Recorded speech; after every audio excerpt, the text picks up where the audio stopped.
All right, welcome everyone. Live post-game coverage. Adam Benigni, WGRZ TV, and Sal Maiorana of the Rochester Democrat and Chronicle. He is live from Arrowhead Stadium in the press box there. 32-29, Kansas City Chiefs end the Bills' run. They are headed back for an attempt at a third straight Super Bowl victory, which would be historic. And Sal, it's we're going to spend some time here getting into the reasons why, but it's an all too familiar story against this team. And a lot of the themes that have led to the previous defeats kind of remain the same, I think, in this one. Yep. I mean, it really is. In fact, you heard this beep in the background. I'm actually in the Chiefs coaching box. I'm in the den of thieves here, where all the magic happens and how they find a way to beat the Bills every goddamn year.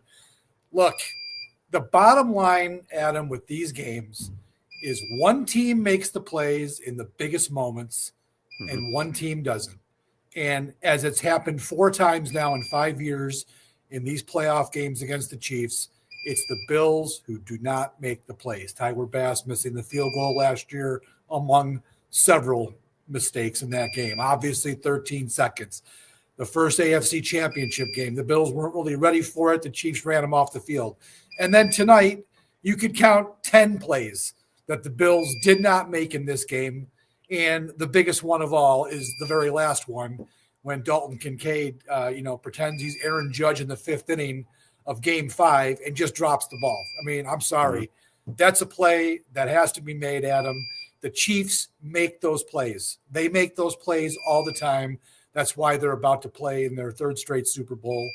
And the Bills don't make them. And here we are again talking about a sickening loss. I mean, this is another sickening loss for the Buffalo Bills. It should not have happened.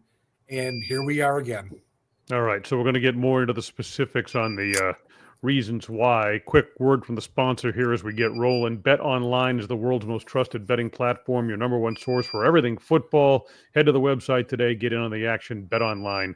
The game starts here. Again, it's 32-29. Kansas City in the AFC title game. 4th time in 5 years these two teams have met. And Buffalo, well, they've had success during the regular season. As Sal said, when it matters most, it's the Chiefs that make the plays, who've made quite a living, by the way, with these tight games, without question, this year as they head back to the Super Bowl. I mean, they're just conditioned to this. They execute in these situations. So not only has it been the case against Buffalo, but certainly against other teams in this iteration of the Chiefs. We talked about players are the ones that need to make the plays, right? But Sal, I think in this particular, we go any way you want with this. So we invite your comments and questions as we're live here on YouTube.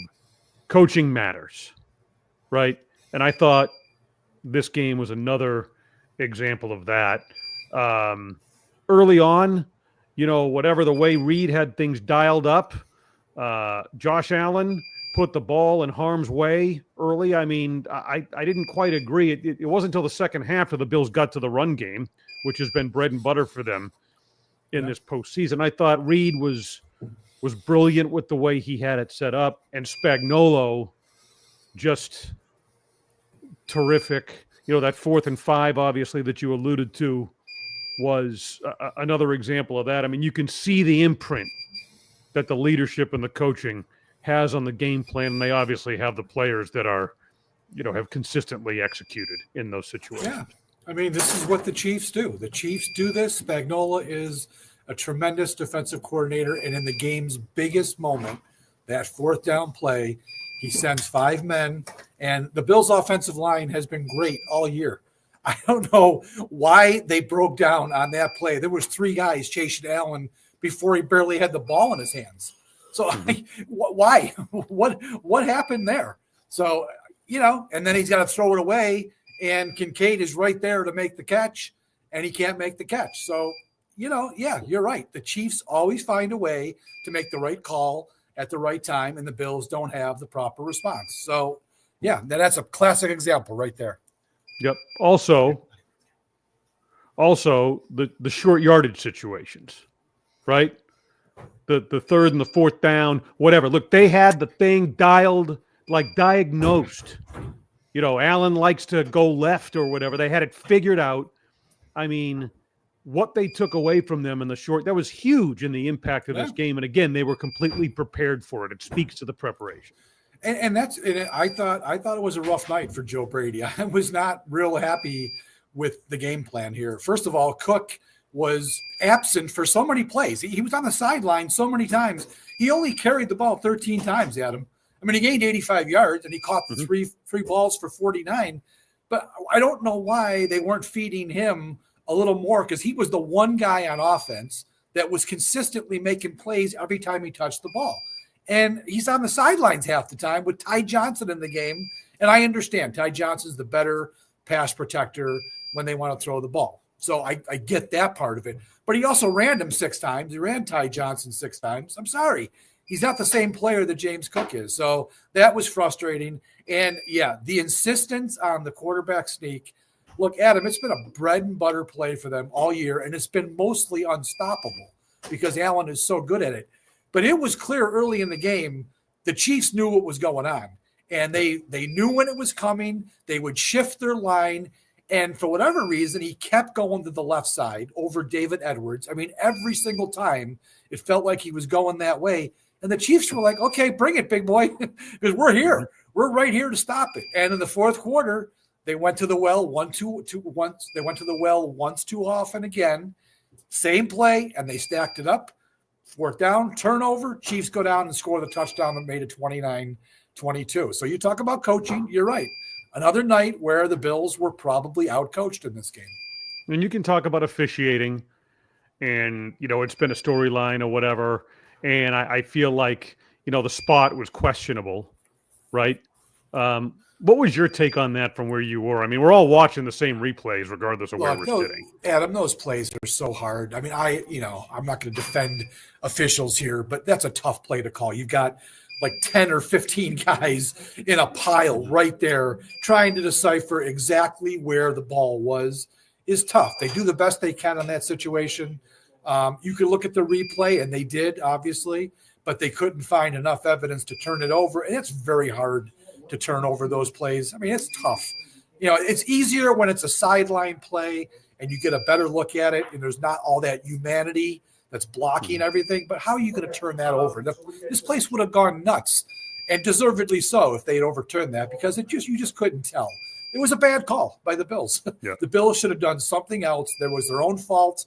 They left it in the hands of the official on what's a tough play to call in the first place, and it went against them. Yeah, and it doesn't detract from the point we just made, that they had the short yardage stuff figured out. They were ready for it, and they clearly, won in what's been a critical area and a key area of success for Buffalo. There's so many takeaways I have from this game, and I'm not going in any particular order here. Now we're going to we see some people joining us, so I want to get some points and questions in here. But remember what we talked about, in the first meeting, the Week 11 win in Orchard Park. I thought then that was the best job in this whole Allen versus Mahomes era, sort of, whether it be regular season, postseason, whatever. That was the best job they had done of containing Patrick Mahomes, right? Opposite tonight.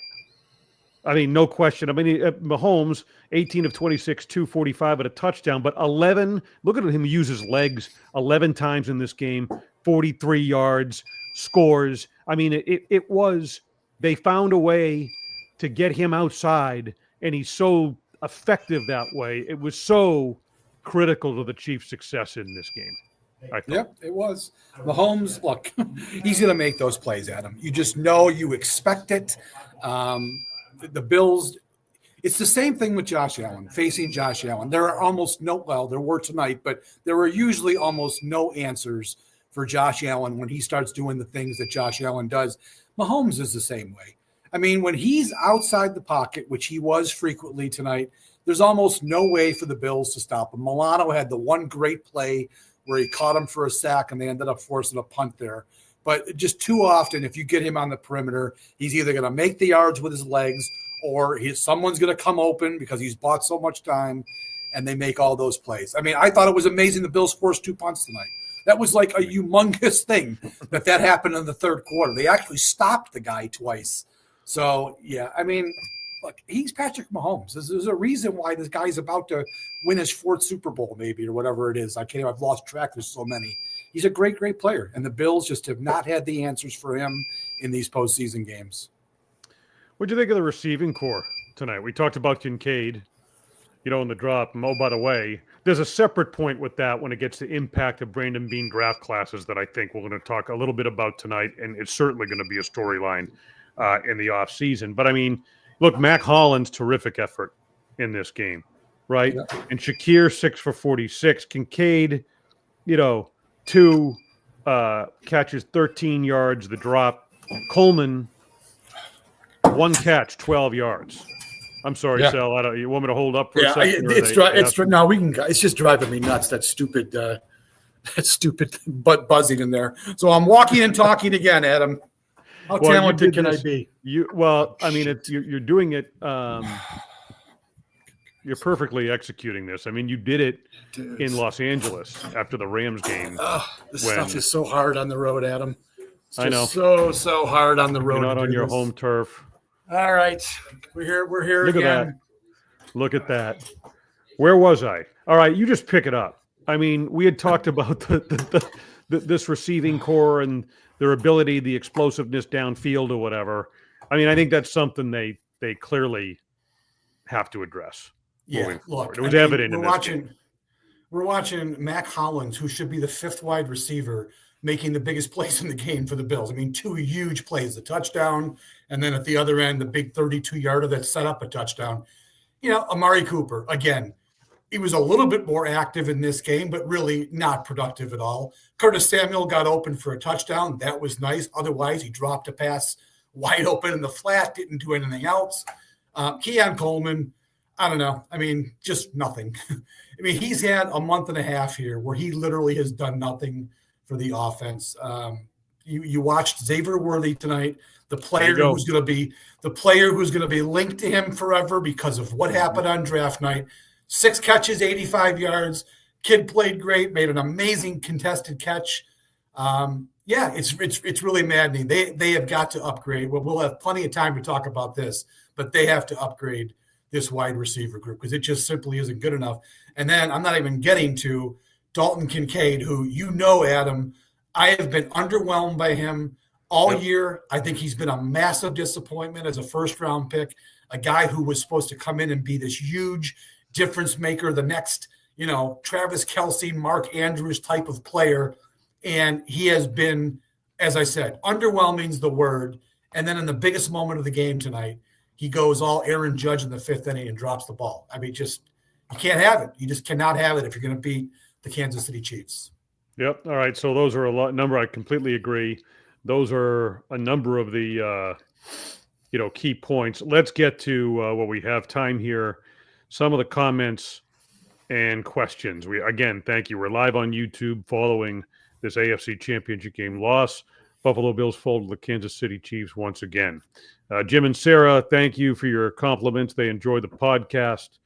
And Chiefs offense, not the same. The Bills can put up over 30 points. Please stay consistent. I mean, from Thomas Strong, I mean, I think we touched on that with you've got to get Cook the ball more. I mean, the running game has been so vital all season, especially in the postseason. And for whatever reason, they got away from that tonight. They got it going in the second half, and we saw the effectiveness and the success they can have. But they needed to be more consistent with that. That was a shortcoming of Joe Brady's in this game. There's no question about it. Yeah, I did not like that Cook was not on the field more. And on some of these short yardage plays, the kid has proven all year he's been a tough runner. He finds that little crease. And, on some of those plays, that's all it took was just a little crease to have him slither through rather than having Big Allen, trying to smash his way through. And that clearly wasn't working. So it was frustrating. And that's going to be something I'm sure when they watch the film of this game tomorrow or the next day, they're going to think back and say, what the hell were we doing? Why didn't we use James Cook more? All right, JCZO. Dalton, Kincaid, and Coleman, wasted picks, completely useless, right through his hands. He's talking about Kincaid, obviously. Brady's calling was scared and conservative and atrocious. And what was the point of Amari Cooper? I'll agree on a Amari Cooper. I mean, there's another one. I mean, they brought him on board to make an impact. And what was Cooper tonight? What were his final numbers in this game? I don't have that stat in front of me, but the point is he is completely underwhelmed in terms of what they were hoping to acquire from him. I think we agree on that.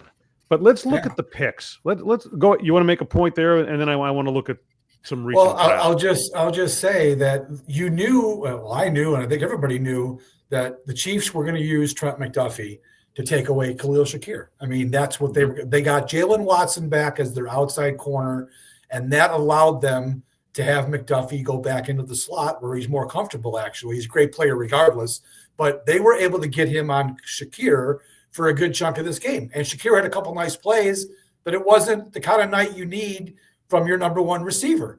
And somebody else needed to step up. Mac Hollins did, but none of these other guys did. You know, Cooper was nowhere to be found. I think he had 3 or 4 catches for like maybe 30 yards. Right. Coleman had Coleman had 1 catch. They gave him an opportunity on a fade. He got 0 separation. There was no chance to complete the pass. It's just frustrating, and they've got to upgrade that position in the offseason because this group just isn't good. Well, they're not going to have Cooper back. I doubt he's going to re-sign here. And I'll tell you who they should re-sign, though, is Mac Hollins. I'd bring that guy back. Absolutely. But some of these guys they've just got to be better than they were this year. And I hope that that's going to happen. Yeah, there'll be way more time to discuss this.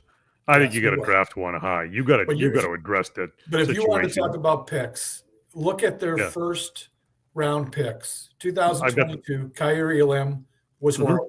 Benford got hurt, and you knew right then. I mean, I got to give the Bills defense a little bit of credit that they were able to overcome that, and we're still in this game even without Benford. But Kyer Elam went in immediately. Mahomes went right at him, completed a few passes. He had 2 penalties in the game. He's just a terrible first-round pick. Just terrible. Kincaid, first-round pick, 23. We've already talked about that. I was underwhelmed all year.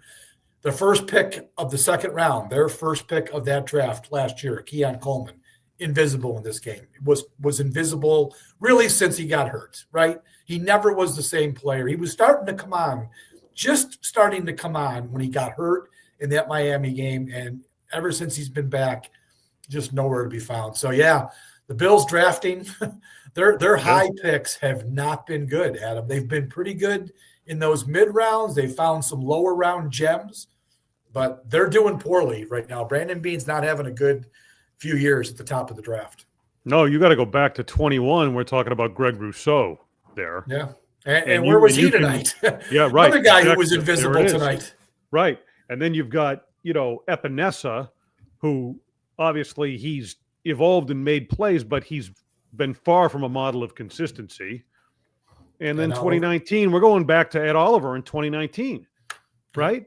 So, I mean, you start to look at this body of work, and look, I'll give them credit for a tremendous season and what was supposed to be a transition year. And I'll stick to that. There was no question. I don't think anyone had the expectation we'd be doing this post-game show in an AFC Championship game.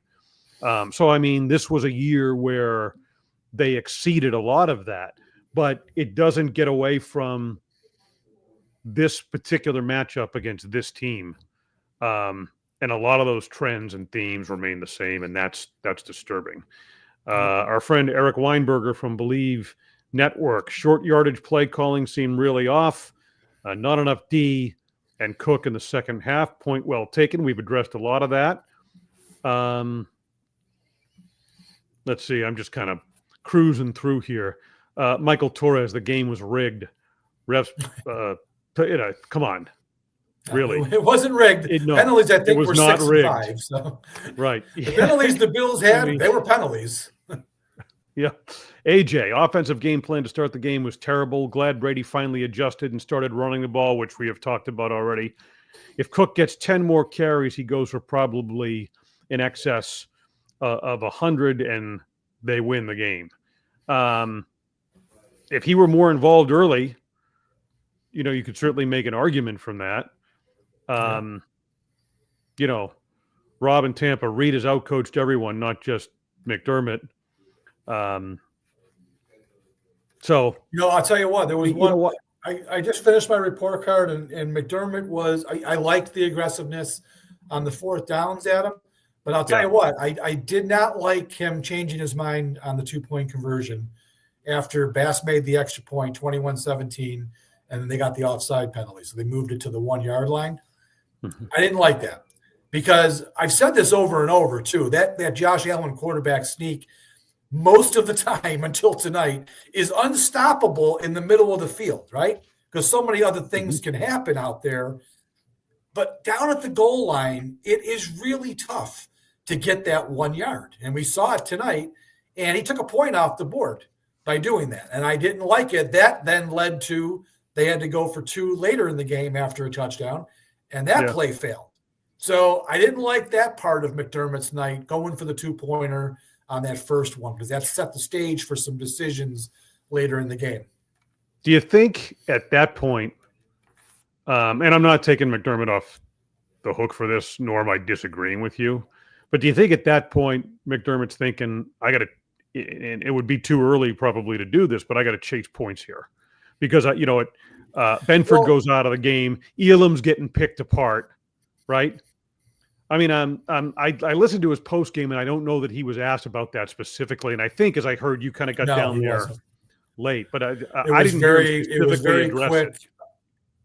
Yeah, I missed the first half because I was in the locker room, so he wasn't as long as he usually is. Look, I mean, I understand what he was thinking there. You move the ball to the 1 yard line, you've got a chance to get that extra point. Well, okay, but you didn't get it, so you lost a point, and then you are chasing that point. I didn't necessarily think he had to the second time either, but he did. So, I mean, you take the extra point off the board and you don't get the 2 point. These points all matter in these games, right? I mean, you add that stuff up, it matters. So, Look, it's all hindsight is 2020 right now, but I just didn't like that aspect of what he did tonight. I'm not going to blame McDermott for losing this game. That wasn't his fault. I mean, he didn't. I mean, Andy Reid, yeah, he's a great coach. It wasn't like McDermott had a horrible night here. No. The Chiefs just beat him, as they always do. And as I just said early in the show, it came down to plays. And McDermott's not making the plays. His players are supposed to make the plays. Exactly. More officiating comments here. We don't need to really get into that. I don't want to hear about the officiating. Officiating was fine. No problems with the officiating tonight. That game was there. Hell, there were two plays, Adam, where they killed Mahomes and they didn't throw flags. I thought that was progress. Hell, Ed Oliver laid him out. And I'm just waiting for the flag, right? Weren't you just waiting for the flag there? Yeah. And they didn't throw it, so give them credit tonight. All right. Gerald Nunn, defense didn't step up like it did last week against the Ravens. Relying on turnovers feels like a feast or a famine strategy. At some point, the defense had to make stops. We've talked about this a little bit, and there was, I think the Chiefs had gone, 8 games without turning the football over. And, they were handling the ball very poorly. I mean, the ball was in harm's way on both sides, actually. Both teams were lousy with it early in the game. Allen could have had 5 turnovers tonight. He could have had 5 turnovers. 2 interceptions. It could have been 2 interceptions on the first drive, right? And then he had 3 fumbles that he recovered all of them. So, it was a rough night for that. Where were you going with that? I forgot I got off track there. What was the guy saying? The reliance on the turnovers. I think there's I think there's something to that. We've talked about it during the course of the year, right? Yeah, I mean, you knew they had to force punts in this game. They hadn't forced one since the Denver game because Baltimore never punted. So in the third quarter there, I thought that was the turning point. It looked like that was going to be the turning point of the game. The Bills forced the 2 punts there. They got the score after the one, but then the second one, I don't have my play-by-play, but I'm pretty sure the second one was the Allen 4th down fail. I think, right? They forced the punt. They started moving, and then the drive died because Allen didn't make the first down on the QB sneak. So that was a point in the game.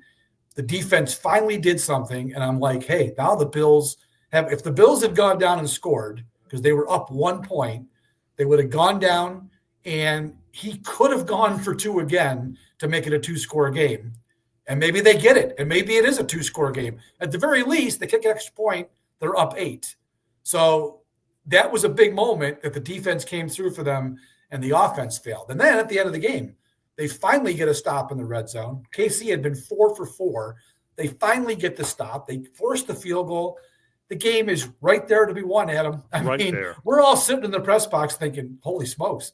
Because we were saying, I said to Matt Perino, who was sitting next to me, after the Bills scored to tie the game at 29, I said, you know what's going to happen here?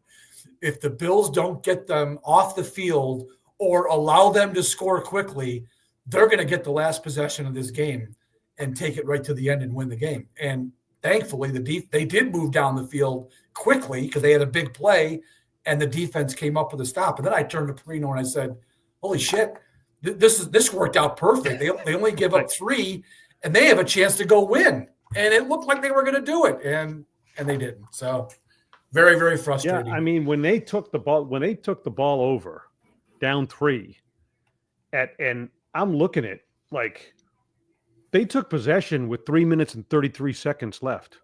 3 timeouts plus the 2 minutes. Yeah, I mean, they could have done anything they wanted on that drive. I'm thinking at this point, it's right. It is right there. The game is right there for the taking, and we've discussed what came down to the 4th and 5 and what happened and didn't happen on that play. All right, I don't know that we can get to all of these, but JCZO is, besides Oliver, the defensive line isn't measuring up. Questions Rousseau. You know what? I'll say this. As far back as the previous AFC Championship game loss, I mean, the defensive line has been an issue against this Kansas City team. Yep. And it winds up being one again tonight in this game. And it speaks to the point earlier about, that Brandon Beane, they've tried to address this, but in this matchup in particular, when it matters most, they come up short in that area. Yeah, I did not think, outside of the Oliver play, we got the fumble recovery. That was, he didn't do anything. The Chiefs screwed it up, but Mahomes botched the handoff. I did not see, I don't even think I saw Von Miller once do anything in this game. Now, maybe he did, but I certainly didn't notice him. I thought Rousseau had a very quiet night. Epinesa.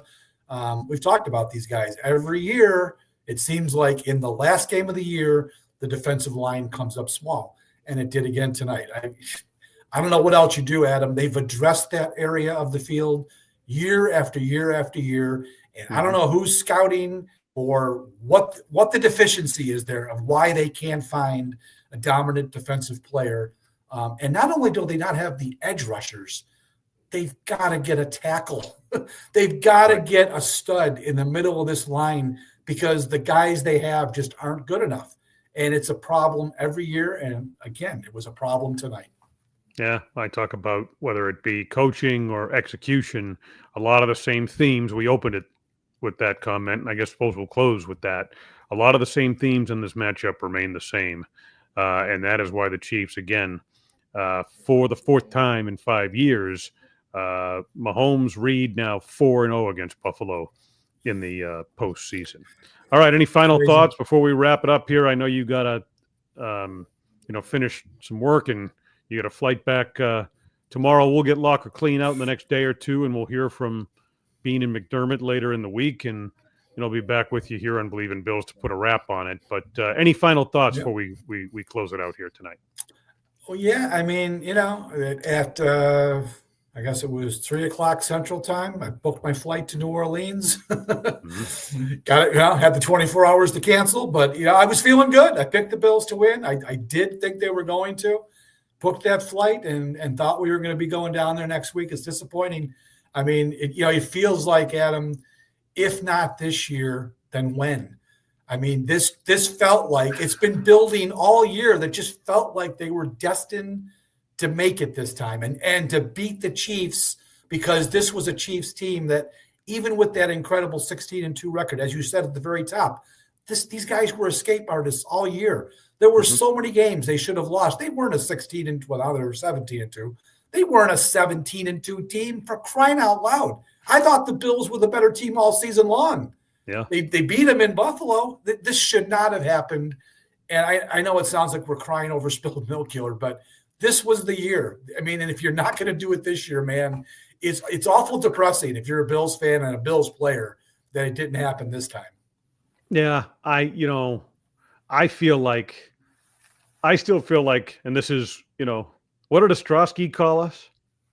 Kind of the yin and the yang, the positive, the negative, or whatever. And listen, I feel like the glass is still, more than half full, and that's tough to say in a night like this. But I feel like there's an opportunity, and we'll boil down the cap situation and look at all of that. There's a list of free agents we're going to be talking about, and what you want to do and who you want to go get, and the draft, obviously. But I feel like there's an opportunity to add some key pieces here. I mean, the idea was, and I won't come off of this, it was a transition year relative to the cap, move on from Diggs or whatever, and then put yourself in a position to reload again for the second half of Allen's career. And I still think there's an opportunity to do that. They played a lot of young players and everything. So, you get this close, and obviously I wouldn't begrudge anyone feeling the way it's a bitter pill to swallow. But I'm not going to say, I think there's a window here. I mean, you got to get it done. I mean, the more you miss, right? It seems like it's a tougher road ahead and a steeper mountain to climb. But I feel like there's an opportunity if they make the right moves, and they haven't made enough of them. Clearly, we talked about the recent drafts and all of that. That Allen is now playing at a level, Sal. If he can sustain this, and Brady's going to be back and that sort of a thing, I think there's an opportunity here. But it's a huge opportunity in another game that was right there that goes by the wayside. And that speaks to all the points you made. You summed it up. So sign her off, buddy. I booked the flight too, by the way, to New Orleans. Yeah, I gotta go back. I gotta go cancel it now because I'll forget tomorrow. We got 24 hours. Right.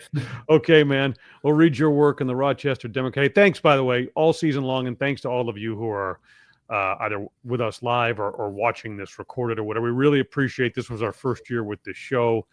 And we really appreciate you supporting it, following it, contributing to it, all of those things. We think it's been a very positive thing all season long. So thank you. Sal, it's been great. We go back a long way, and this has been excellent. I look forward to continuing it with you as we get into the off season here. All right. Sounds good, my friend. All right, man. For Sal Maiorana, Rochester Democrat and Chronicle, I'm Adam Benigni, WGRZ TV, Sports Talk Live, Buffalo. We're back with you tomorrow night, 7 o'clock on Channel 2 for more analysis and a recap of this one. Thank you very much for being with us here on Believe in Bills tonight and all season long.